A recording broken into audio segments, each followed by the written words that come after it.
Hai friend, selamat datang di channel Alur Cerita Film Inisial M. Bagaimana kabarnya? Semoga baik-baik saja ya.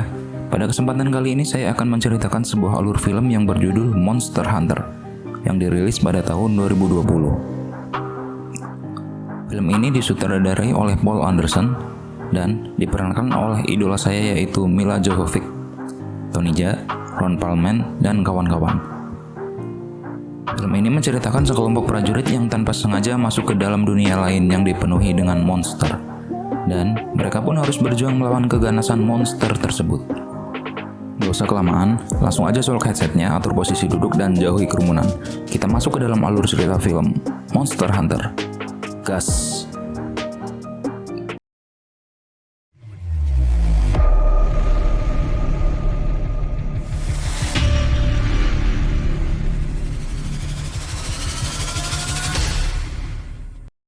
Film ini diawali oleh tulisan yang menjelaskan tentang adanya kehidupan di dalam dunia lain yang tersembunyi tanpa kita sadari. Dan kita diperlihatkan adanya kejadian yang cukup unik. Ya, sebuah kapal sedang berlayar di atas lautan pasir.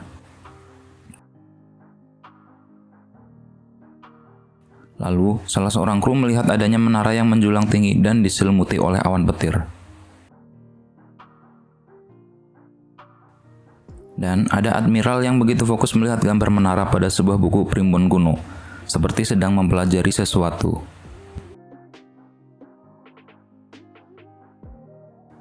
Tak lama kemudian, sesosok monster yang cukup besar menyerang kapal itu, yang bernama Diablos. Mereka pun terlihat sangat kewalahan, sampai-sampai ada salah seorang kru yang terlempar keluar kapal. Sebut saja Hunter. Hingga akhirnya dia terpisah dengan kawan-kawannya dan film Monster Hunter pun dimulai. Kemudian, scenes pun beralih ke dunia nyata. Terlihat sekelompok prajurit sedang melakukan patroli.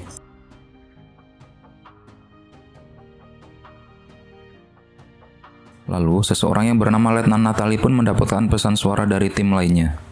Terdengar tim tersebut meminta bantuan karena sedang menghadapi badai yang sangat besar. Tak lama kemudian, Natalie mendapatkan laporan tentang keberadaan tim tersebut.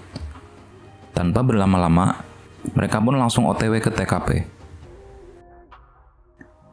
Saat di jalan, mereka melewati tugu yang bertuliskan aneh, namun semua kru tidak ada yang memperdulikannya.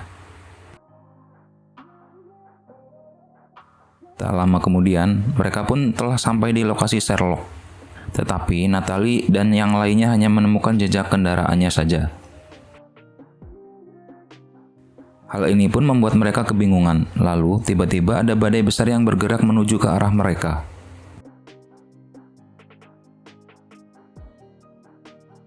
Tanpa pikir panjang, mereka pun langsung balik kanan lurus wae. Natalie dan krunya pergi menjauh menghindari badai tersebut. Dan badai petir itu pun seperti mengejar mereka. Lalu tiba-tiba tugu yang tadi mereka cuekin menyala karena kilatan petir.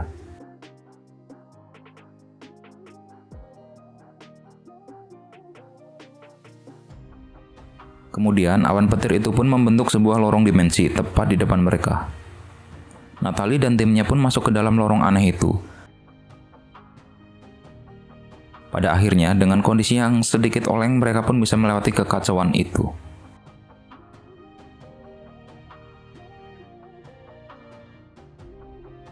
Lalu dari kejauhan mereka melihat menara yang dikelilingi oleh awan hitam dan petir. Padahal setelah dicek tidak ada lokasi yang menunjukkan di mana letak lokasi menara tersebut. Mereka pun dibuat tambah kebingungan tentang di mana posisi mereka saat ini. Ditambah lagi, GPS dan kompas sudah rusak akibat badai petir tadi.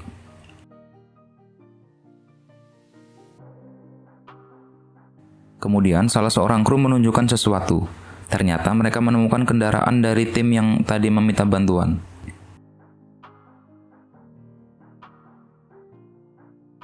Saat Natalie dan yang lainnya memeriksa, mereka melihat para kru sudah hangus terbakar, dan seperti bukan akibat sebuah ledakan biasa.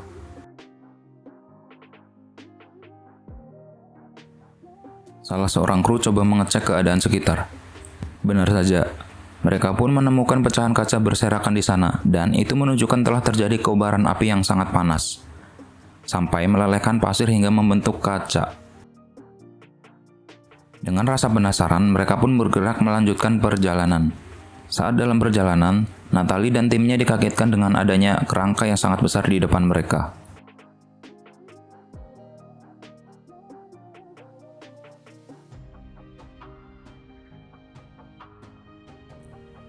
Hunter yang sedang memperhatikan mereka dari jauh memberikan kode peringatan, tetapi mereka tidak paham dan malah mengira sebuah ancaman.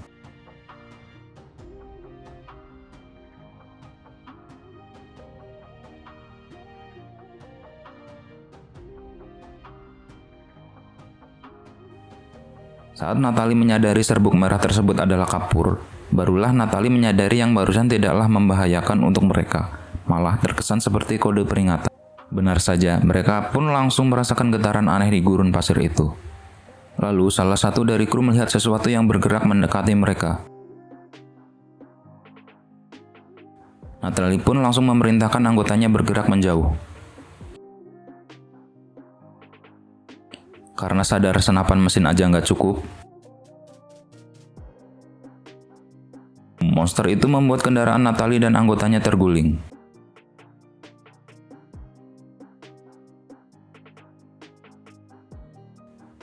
Natalie pun memerintahkan anggotanya menembaki monster barbar itu dengan RPG untuk melawannya. Lalu tiba-tiba,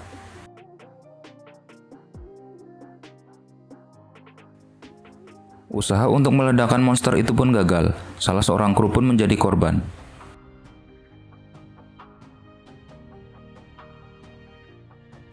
Seolah tak ingin mati sia-sia, kru tersebut menjatuhkan sebuah bom supaya dapat mengulur waktu dan teman-temannya dapat kabur dari kejaran monster itu. Hunter yang dari tadi terus memperhatikan, mencoba membantu mengusir makhluk besar itu dengan panahnya.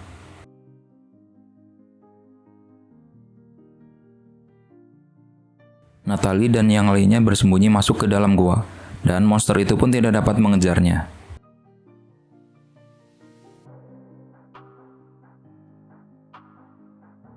Malam pun larut. Terlihat mereka masih di dalam gua. Natalie mencoba membangkitkan semangat anggotanya karena kejadian tadi. Dan tiba-tiba, ada monster lain yang menyengat Natalie sampai Natalie harus tak sadarkan diri. Dan kru yang lain berusaha menolong Natalie. Keadaan pun bertambah kacau ketika monster penghuni gua dengan jumlah banyak menyerang mereka. Sementara itu, Hunter mencoba kembali menolong mereka yang kewalahan melawan makhluk-makhluk itu.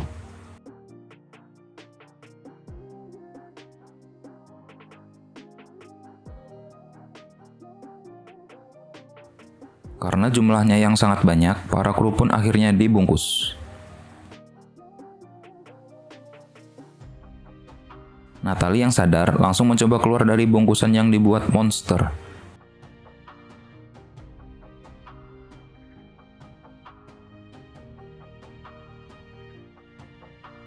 Dan melihat para anggotanya sudah tewas.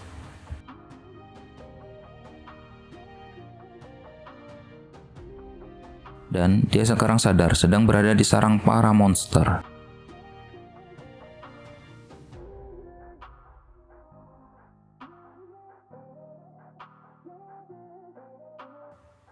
Dengan kondisi yang masih sempoyongan, Natalie berusaha keluar dari tempat itu.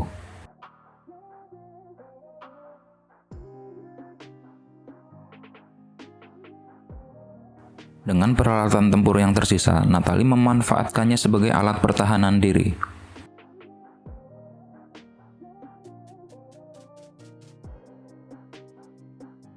Lalu dia berjalan keluar dengan suara sebagai penerang jalan.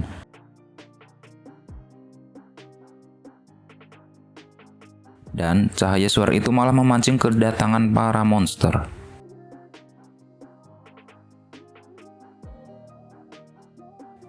Natalie pun dikagetkan dengan adanya salah seorang anggotanya yang juga selamat. Mereka pun bergegas pergi dari tempat itu. Namun karena kondisi anggotanya yang sudah sangat parah, mereka tidak bisa lagi melanjutkan perjalanan.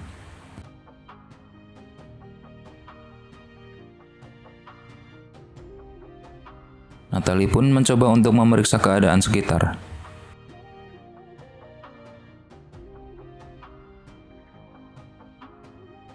Untungnya, Natalie bisa melarikan diri. Kejadian yang dialami membuatnya sangat syok. Apalagi, semua anggotanya sekarang sudah tewas. Tak jauh dari tempatnya, terlihat monster-monster yang gak rela ditinggal Natalie. Dan di sini kita dikasih tahu kalau monster gua itu takut dengan sinar matahari. Cie, takut hitam. Kemudian Natalie mencoba melihat keadaan sekitar dengan naik ke bukit batu yang sangat tinggi.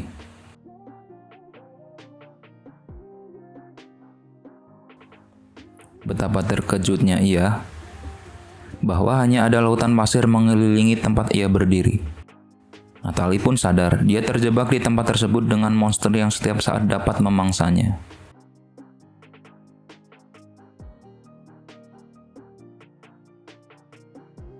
Saat Natalie menyusuri lembah, Hunter pun terus memperhatikan Natalie tanpa mendekatinya. Natalie pun akhirnya sadar dirinya sedang diawasi. Saat Natalie sedang berada di tempat kapal-kapal yang rusak, karena kehausan, dia pun mencoba masuk ke dalam kapal untuk mencari air. Namun Natalie tidak menemukannya. Tapi tiba-tiba dia mendengar sesuatu.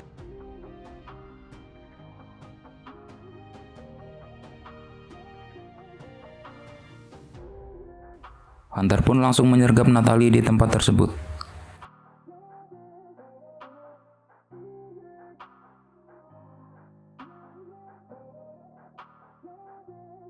Dan akhirnya Natalie menjadi tahanan Hunter.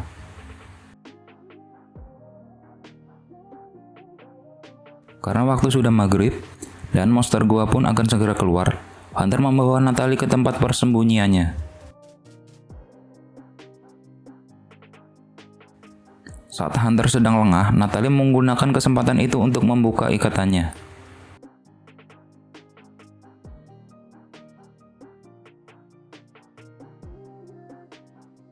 Hari berikutnya, Hunter melihat Sikon dari luar gua. Dia juga melihat Diablos yang sedang berenang di pasir.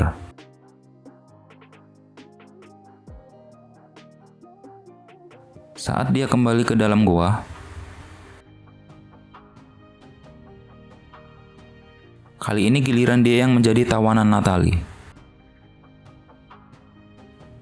Dari yang tadinya saling ejek, mereka pun gelut kembali sampai terlempar keluar gua.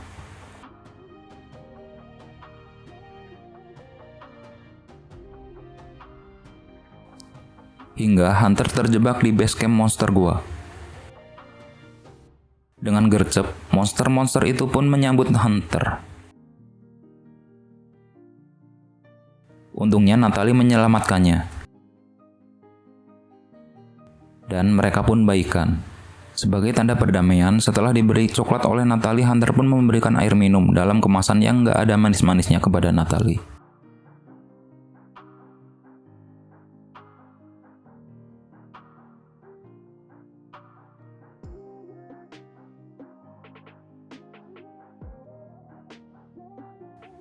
Singkat cerita, mereka berada di tepi bukit, sambil memandangi menara dan awan hitam. Kemudian Natalie mengutarakan niatnya untuk pulang. Tapi usahanya tidak akan mudah, karena Diablos yang selalu berpatroli. Hunter dan Natalie pun mulai mencari cara untuk mengalahkan Diablos. Lalu dia mengajak Natalie ke sarang monster goa.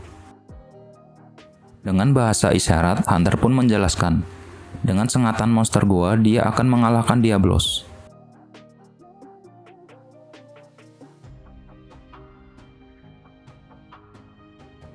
Natalie pun bertanya, bagaimana caranya? Hunter hanya tersenyum. Mereka pun melakukan persiapan untuk memancing monster goa itu keluar. Kali ini, Natalie dijadikan umpan. Setelah monster gua itu keluar, Natalie pun berlari ke arah jebakan yang sudah mereka siapkan. Saat monster sudah masuk jebakan, monster itu di-kill oleh Hunter. Dan mereka pun mendapatkan racun yang dicari.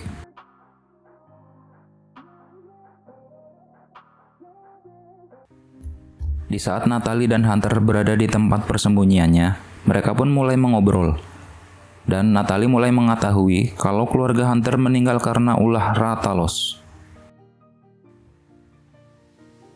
Hunter terlihat mempersiapkan senjata yang dilumuri racun monster goa. Dan keesokan harinya mereka mulai mempersiapkan senjata dan peralatan untuk mengalahkan Diablos. Tak hanya itu, Natalie juga dilatih oleh Hunter menggunakan senjata-senjata yang biasa ia gunakan untuk melawan monster.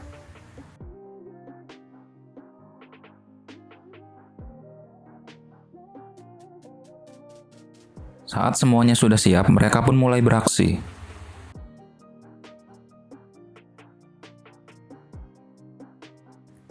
Natalie dan Hunter mengalihkan perhatian Diablos menggunakan tong kosong yang gak nyaring bunyinya.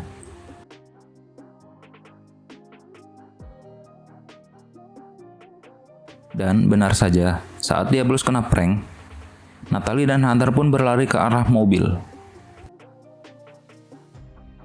Kali ini, sementara Natalie mengambil RPG yang berada di mobil, Hunter berlari menjadi umpan untuk mengecoh Diablos. Dan akhirnya sekarang Hunter dan Diablos pun duel. Panah beracun itu pun membuat Diablos oleng sesaat. Natalie pun menembakkan RPG, tapi seolah nggak ngaruh terhadap Diablos. Kemudian Hunter naik ke atas kepala Diablos, dan akhirnya monster itu pun dapat dikalahkan. Karena Hunter belum sadarkan diri, Natalie membawa Hunter dengan kulit Diablos dan menyeretnya. Sebelum sampai menara, mereka tiba di padang oase yang begitu menghijaukan. Suasana pun sedikit terasa tenang. Saat Natalie hendak mencoba minum air kolam, tiba-tiba Hunter pun menebas makhluk itu dengan pedangnya dan dijadikan menu makan mereka. Malam pun gelap. Mereka penasaran dengan hembusan angin yang tidak biasa. Saat mereka memeriksa keadaan sekitar, Hunter yang mengetahui kalau itu adalah Rathalos. Lalu tiba-tiba, dan rombongan Admiral mencoba menyelamatkan Natalie dan Hunter. Iya, rombongan Admiral yang main bajak lautan tadi di awal cerita. Natalie pun berterima kasih kepada Admiral itu. Dan ia pun terkejut ketika Admiral mengerti bahasa yang digunakan Natalie. Admiral itu pun memberikan sedikit salam olahraga kepada Natalie. Natalie yang pingsan tiba-tiba tersadar dan sudah berada di dalam kurungan. Hunter pun meminta kepada Admiral untuk melepaskan Natalie.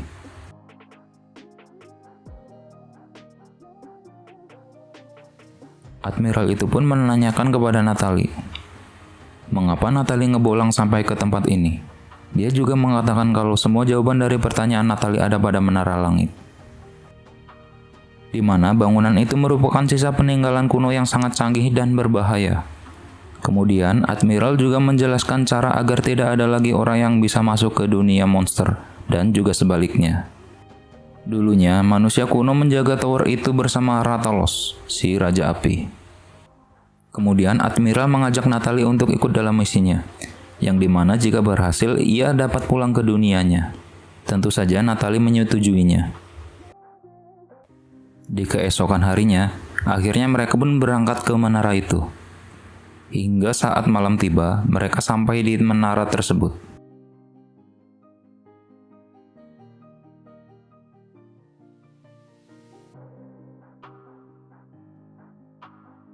Kemudian mereka menemukan tanda-tanda keberadaan Rathalos dari serpihan kaca-kaca yang berserakan.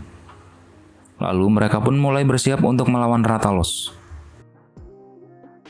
Tiba-tiba saja monster terkuat datang di hadapan mereka.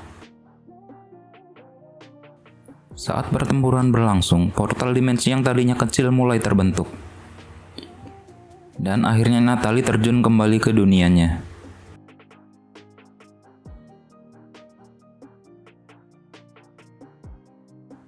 Dalam keadaan yang masih oleng, Natalie melihat bayangan yang terbang di atas kepalanya. Ternyata itu adalah rombongan tim penyelamat. Tim penyelamat pun datang.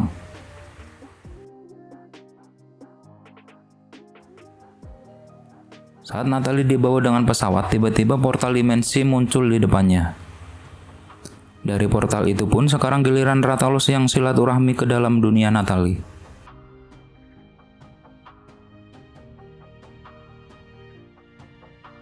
Pertempuran pun terjadi. Sementara itu, terlihat Natalie yang selamat dari pesawat yang jatuh. Natalie pun mencari senjata untuk melawan Rathalos.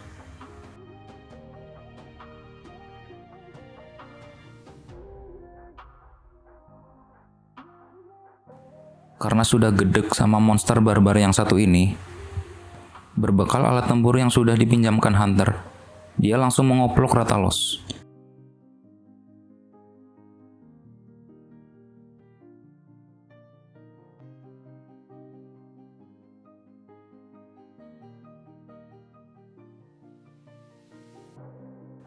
Dikira sudah modar, Rathalos pun bangkit lagi. Saat Natalie sudah mulai terpojok, Hunter pun datang menyelamatkan Natalie. Busur-busur panah Hunter pun menghujam tepat sasaran.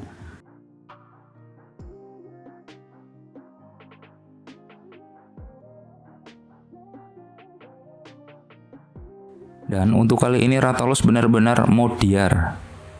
Ternyata portal dimensi juga membawa Hunter untuk datang ke dunia nyata.